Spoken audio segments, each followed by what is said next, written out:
सूर्या, तू परत स्वतःशीच बोलतोयस का? बरं सूर्या, चला झालं ना पिऊन, झोप येऊ. चला. हा झोपा. अरे दादा काही येडाबिडा झालं का काय? खरंच कोजागिरी पौर्णिमा आहे. असली पाहिजे नसतं, वेकिंग करायचं असतं. वेकिंग. हा काय आज जागरण करायचं असतं असं म्हणायचं तिला. दनुपन्ना. आणि दादा, तू आज आम्हाला वहिनीला कसं प्रपोज केलं ना ते करून दाखवणार होतास, विसरलास की काय? नाही तर काय. आता सगळ्यांनी ऐका. हा आज आपण एक मस्त गेम खेळायचा आणि दादा तुझ्या प्रपोजनी ह्या रात्रीचा दी एंड करून टाकायचा. कळलं? कसला गेम सांगते ऐका.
बहिणीला कसं प्रपोज केलं होतं ते करून दाखव. चला आता लवकर. चल उठ. ए धनुदी, दादाची प्रॅक्टिस घेतली आम्ही. दादा मस्त करा, नाक नको कापू. काय? हा सूर्या आणि प्रपोज हे त्याला जमणार आहे. अयो दादा, ह्या पप्पीनं तुझा अपमान करावा. ह्या पप्पीनं.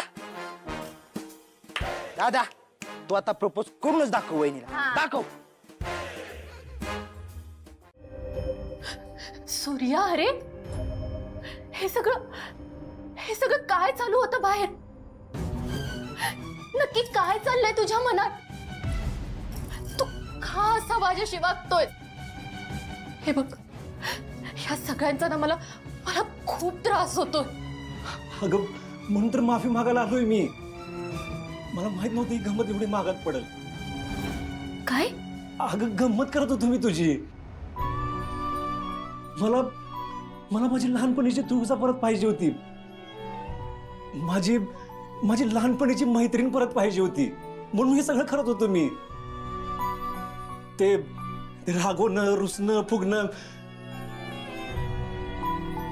ते प्रपोज करणं सगळं खोटं होतं. अगं मी मस्करी करत होतो तुझी. म्हणजे हे तू सगळं जे बाहेर बोललास ते खोटं होतं. ते तू घाबरलीस ना?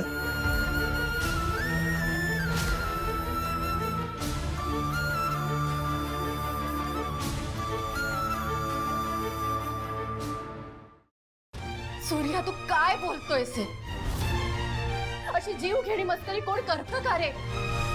गेले 2 दिवस मी किती त्रासात होते याची कल्पना तरी आहे का तुला?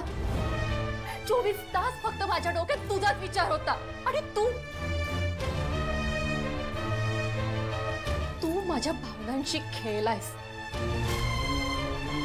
सूर्या, तू खरंच खूप मला हर्ट केलं. केलं.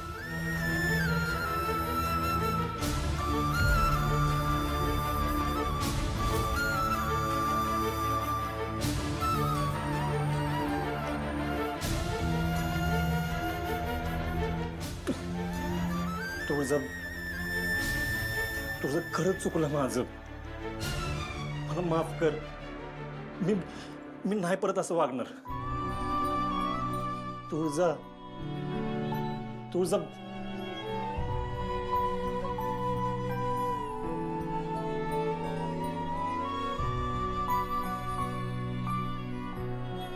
एका अटीवर माफ करेन मी तुला.